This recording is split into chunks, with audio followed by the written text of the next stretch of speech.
Hi സുഹൃത്തുക്കളെ, യാത്രാ വ്ളോഗിൻ്റെ എപ്പിസോഡിലേക്ക് ഏവർക്കും സ്വാഗതം. ഞാൻ ഇന്ന് പോകാൻ ഉദ്ദേശിക്കുന്ന സ്ഥലം മുത്തുമല മുരുകൻ ക്ഷേത്രത്തിലേക്കാണ്. ഈ ബോർഡ് കണ്ടില്ലേ? ഈ റൈറ്റിൽ നിന്ന് നേരെ കാണുന്ന റോഡിലാണ് നമ്മൾ യാത്ര തുടങ്ങുന്നത്. തമിഴ്നാട്ടിലേക്കാണ്.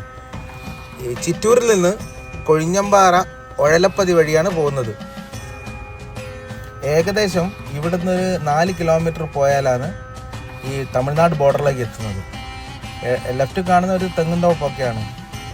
അങ്ങനെ നമ്മൾ തമിഴ്നാട് ചെക്ക് പോസ്റ്റിലെത്തി.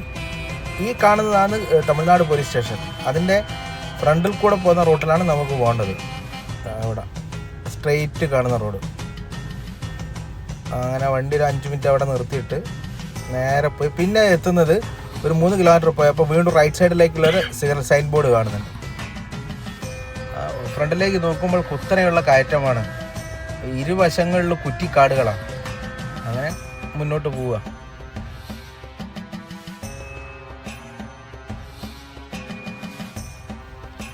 ക്ഷേത്രം എത്താറായി. ഈ 2 സൈഡിലും കുറ്റിക്കാടുകളാണുള്ളത്.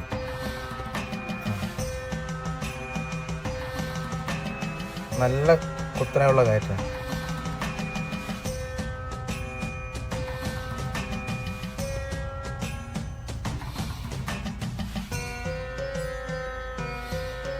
ഈ കാണുന്ന ക്ഷേത്രത്തിൻ്റെ മെയിൻ എൻട്രൻസിലെത്തി. ചെക്ക് പോസ്റ്റ് ഉണ്ട്. ഇവിടെ റൈറ്റ് സൈഡിലാണ് വണ്ടി പാർക്ക് ചെയ്യേണ്ടത്. ഇവിടെ ഫീസൊന്നുമില്ല. ഞങ്ങളങ്ങനെ വണ്ടി റൈറ്റ് സൈഡിലേക്ക് പാർക്ക് ചെയ്യാൻ വേണ്ടി പോകുന്നു. അങ്ങനെ വണ്ടിയൊക്കെ പാർക്ക് ചെയ്ത് ഞങ്ങൾ വണ്ടിയിൽ നിന്ന് ഇറങ്ങി. ഞങ്ങൾ ഇവിടെ വലത്ത് ഭാഗത്തെ ടാപ്പിൻ്റെ അടുത്ത് പോയി കാലും കൈയൊക്കെ കഴുകിയതിന് ശേഷം വീണ്ടും മുന്നോട്ട് നടന്നു പോകാം. കണ്ട കാഴ്ചകൾ കർപ്പൂരം കത്തുന്നതും കോലം വരച്ചതും. അത് കഴിഞ്ഞ് പടി വണങ്ങിയതിന് ശേഷം പടി മെല്ലെ കയറി ഞങ്ങൾ ക്ഷേത്രത്തിൻ്റെ മുൻപിലെത്തി. ഭഗവാനെ ഒന്ന് വന്ദിച്ചതിന് ശേഷം 500 വർഷത്തെ പഴക്കമുണ്ടെന്നാണ് തിരുമേനി ഞങ്ങളോട് പറഞ്ഞത്. ഈ ക്ഷേത്രത്തിനൊരു പ്രത്യേകതയുമുണ്ട്. കുട്ടികളില്ലാതിരിക്കുന്ന ഭാര്യാഭർത്താക്കന്മാർക്ക് ഇവിടെ വന്ന് നല്ലവണ്ണം പ്രാർത്ഥിച്ചു പോയാൽ 5ാമത്തെ മാസത്തിൽ ഒരു റിസൾട്ട് ഉണ്ടാവുമെന്നാണ് തിരുമേനി ഞങ്ങളോട് സംസാരിച്ചത്. അത് കഴിഞ്ഞ് ഞങ്ങൾ ക്ഷേത്രത്തിൻ്റെ സൈഡിലത്തെ ചുമർചിത്രങ്ങളൊക്കെ നോക്കി. ദേവിയുണ്ട്, മുരുകനുണ്ട്, ഗണപതിയുണ്ട്. എല്ലാവരും ഈ കൊത്തുപണികളായി കാണുന്നത്. ഇവിടെ നല്ല തണുപ്പും നല്ല കാറ്റും. ഒരു 400 അടി ഉയരത്തിലാണ് സ്ഥിതി ചെയ്യുന്നത്. സമുദ്രത്തിൽ നിന്ന് ഒരു 400-450 അടി ഉയരത്തിലാണ് ഈ ക്ഷേത്രം സ്ഥിതി ചെയ്യുന്നത്. നല്ല കൊത്തുപണികളാണ് ഇതിൻ്റെ അകത്തുള്ളത്. കണ്ടില്ലേ?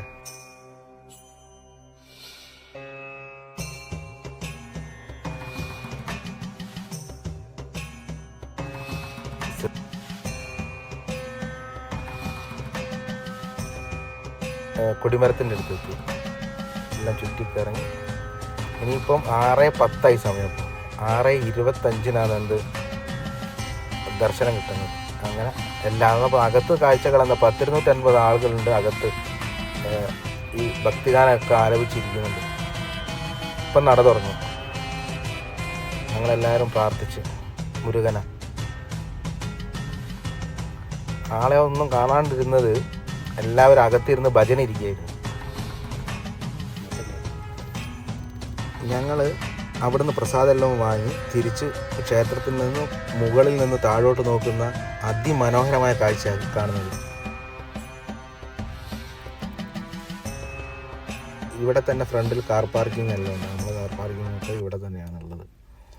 ഇവിടെ പിന്നെ ഈ ക്ഷേത്രത്തിന് വേറെ ഇവിടെ എല്ലാ ചൊവ്വ വെള്ളി ദിവസങ്ങളിലും അന്നദാനമുണ്ട്, രാവിലെയും വൈകുന്നേരം. അത് കണ്ട് ഞങ്ങൾ വീണ്ടും കാറിൽ കയറി യാത്ര തുടങ്ങിയപ്പോൾ അതിമനോഹര അസ്തമയ കാഴ്ചകളായി കാണുന്നത്. ഈ വീഡിയോ ഇഷ്ടമായാൽ ലൈക്ക് ചെയ്യുക, സബ്സ്ക്രൈബ് ചെയ്യുക, ഷെയർ ചെയ്യുക. Thank you.